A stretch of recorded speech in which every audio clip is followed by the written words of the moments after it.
Bonjour. La terre est de qualité inégale dans le Haut-Dauphiné médiéval. On cultive rarement le froment, mais plutôt le seigle et l'avoine, plus résistants, mais de peu de rapport pour la fiscalité seigneuriale. Seul le Gapençais, plus dégagé, produit des blés en abondance, de la vigne, des fèves. Les rendements sont modestes, 4 grains récoltés pour un semé. Les techniques agricoles associent la rotation biennale au labourage à l'arère, tiré par un bœuf. L'arère est à manche cèpe, plus légère, adaptée à des terres peu profondes et pierreuses. Nous sommes ici loin des terres riches du nord utilisant la charrue, le cheval et la rotation triennale. Les paysans ici sont obligés de trouver d'autres sources de revenus en pratiquant l'élevage ovin sur de petits pâturages communaux. Rares ici sont les troupeaux bovins, le bœuf servant surtout au labour. Entre les champs et sur les pentes, on cultive les arbres fruitiers, les pommiers, les poiriers, les amandiers et surtout le noyer, dont l'huile servira en cuisine et pour l'éclairage. Le chanvre est omniprésent dans la région pour le textile. La vigne accompagne les fortes densités de la vallée de la Durance et offre aux paysans des suppléments de revenus. Son implantation s'interrompt à 900 mètres d'altitude, mais remonte quand même jusqu'à l'Argentière et ponctuellement au-delà. Dans l'Embruné et le Gapençais, la vigne est partout, jusqu'à l'intérieur des murailles. Tous les bourgeois possèdent quelques vignes dans les environs. La région profite aussi de vastes forêts alpestres, de mélèzes, de pins et de chênes. Elle fournit aux populations un complément essentiel à leur survie grâce aux fruits sauvages, au miel, au gibier, au gland pour les porcs, au bois de construction et de chauffage. Les résines, là aussi, servent pour l'éclairage. Le Queyras offre la plus grande forêt de la région, appartenant aux dauphins. Le chapitre de Gap possède la forêt de Raboux, dont les bois servent à réparer régulièrement la cathédrale.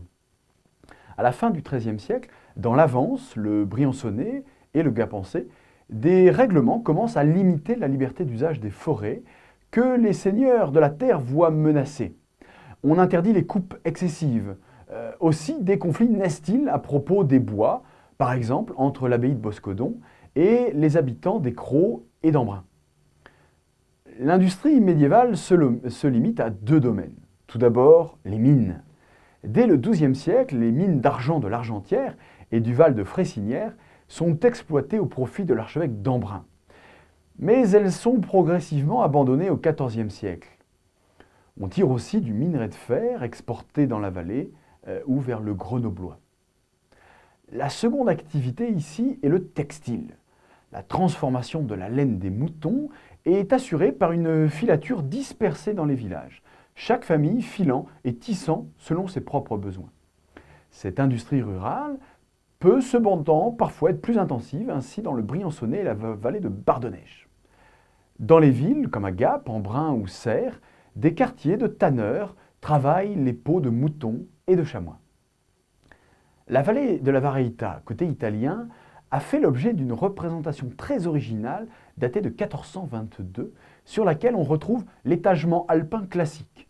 Côté Ubac tout d'abord, dans la vallée se trouve la rivière et ses prés, puis les denses forêts de moyenne altitude qui côtoient les pâturages d'estive, et enfin la haute montagne.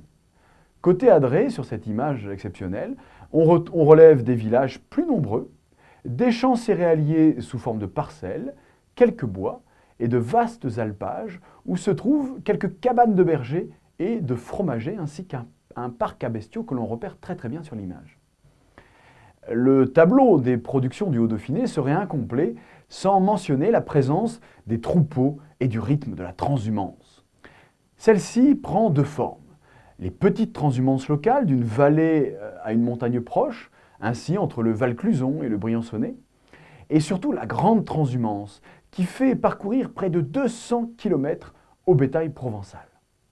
En mai et juin, de vastes troupeaux, accompagnés d'équipes de bergers venus de Provence et du Piémont italien, montent vers les alpages du Haut-Dauphiné. À l'automne, ils redescendent en s'arrêtant aux foires de Briançon, de Guillestre et d'Embrun. Les principaux acteurs de cette transhumance furent longtemps les grandes abbayes, comme Boscodon, qui organisaient les déplacements et les pâturages elles-mêmes. Mais avec le XIVe siècle apparurent de véritables entrepreneurs de transhumance et des marchands d'alpage, sortes de gestionnaires de biens qui recherchent les troupeaux, les alpages et les loups. En 1480, le noble Noé de Barras organise par exemple la montée aux alpages de 3500 bêtes du pays d'Aix sous forme de 3 itinéraires menant une quinzaine de troupeaux. Un premier groupe de troupeaux part de l'Aixois, longe la Durance par l'est, un groupe s'en détache temporairement par Oraison, tandis qu'un troisième convoi passe par la montagne de Lure, les trois groupes se rejoignant à Esparon, avant d'arriver à Savines. Les nombreux contrats de transhumance donnent des chiffres très précis sur la destination et le nombre de bêtes concernées.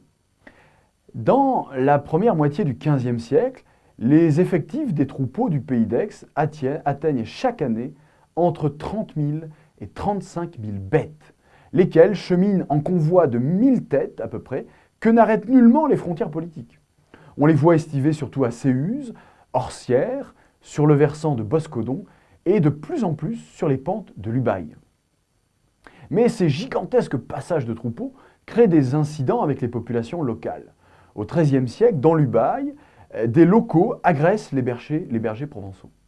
Dans le Champsaur, on résiste à l'arrivée de ce bétail en refusant de louer les pâturages pour mieux se les réserver. Les nobles de la vallée acceptent plus facilement de louer leurs terres laissées vierges et peu cultivées pour mieux les rentabiliser. Tout le monde ne tirait pas profit de ces gigantesques transhumances. À bientôt.